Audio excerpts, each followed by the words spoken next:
Bakit ba natin pinagdarasal ang mga namatay na? Why do we pray for those who are already dead? Hindi ba tayo nag-aaksaya ng panahon? Patay na sila. Bakit uubusin mo pa ang oras mo para ipagdasal sila? Wala na tayong magagawa sa kanila. Wala na sila. Ang may magagawa lang ay ang Diyos. Ang awa ng Diyos, siya na lang ang bahala sa kanila. Kaya ang tanong, bakit kailangan pa nating ipagdasal ang mga namayapa na?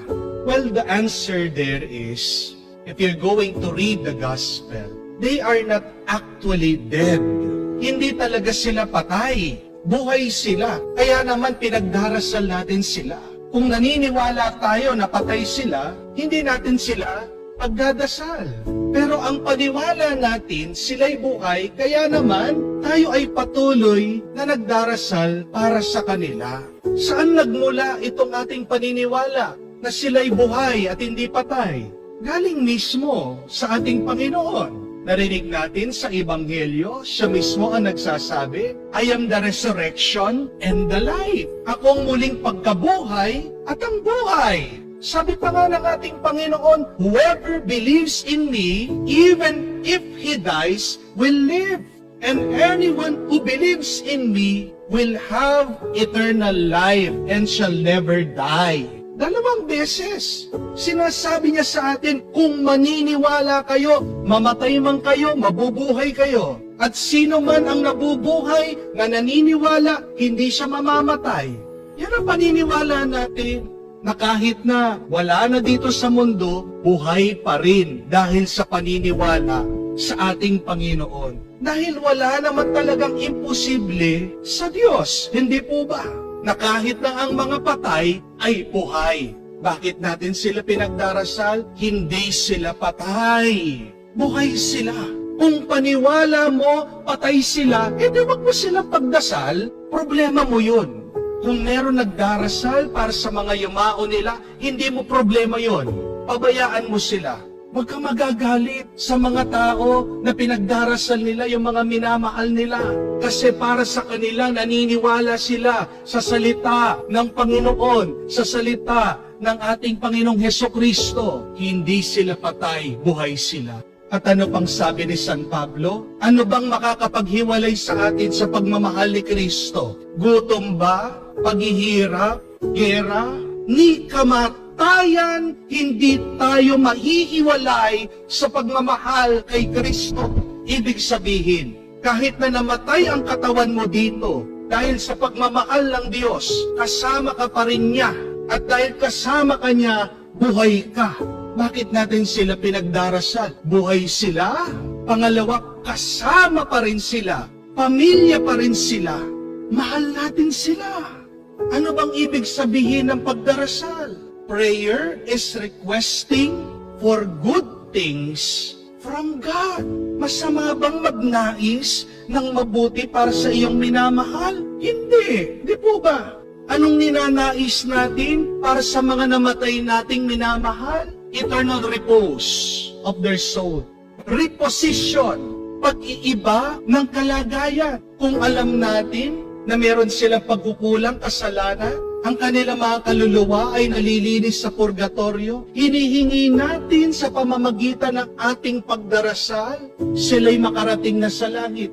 Ang kaluluwa na nasa impyerno, kahit na paano mo pagdasal yan, walang kwenta. Bakit? Dahil ang kaluluwa na nasa impyerno, tinanggihan na ang pagmamahal ng Diyos.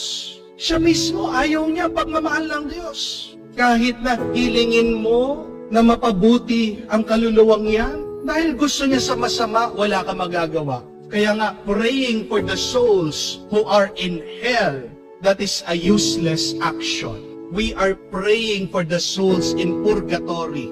Yung mga kaluluwa na hindi pa karapat-dapat makapasok sa langit, hinihiling natin na sila ay tanggapin ng Diyos. Bakit? Dahil mahal na mahal natin sila. Ang mga kaluluwa na nasa langit na, mga tinatawag natin banal at santo, hindi na rin po natin kailangan ipagdasal. Bakit? Ganap na sila. Finish na ang kanilang paglalakbay. Natanggap na nila ang kaligayahan ng Diyos. Imbis na ipagdasal natin sila, ang hinihiling natin sa kanila ay ang kanilang dasal. Dahil nakasulat din sa Biblia na may bisa ang dasal ng isang banal na tao. Di po ba? May katuturan, may kahulugan ang pagdarasal para sa mga namayapa na. Dahil mababasa din po natin ito sa kwento sa Makabeo. Pinagdasal ng isang general ang kanyang mga tauhan na namatay sa digmaan. May suot na anting-anting. At dahil dito, ibig sabihin, di sila nagtitiwala sa Diyos. Nangolekta daw ng pera, binigay sa templo, pinagdasal ang mga kaluluwa ng mga sundalong ito. At ano po ang nakasulat sa Biblia? What he did was a wholesome and holy thought for the dead.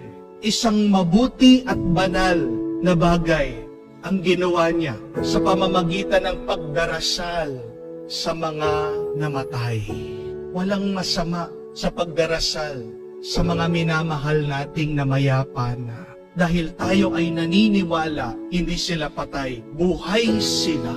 At sa pamamagitan ng ating pagdarasal, nananatili ang ating ugnayan. We are still in communion with one another. Naniniwala tayo, pamilya pa rin tayo. Ganyan ba ang trato mo sa isang pamilya? Pag wala na, para bang basura na tinatapon mo? Hindi ganyan ang pagmamahal ng isang Kristiyano. Di po ba? Pagpatuloy natin ang pagdarasal natin sa mga namayapa na.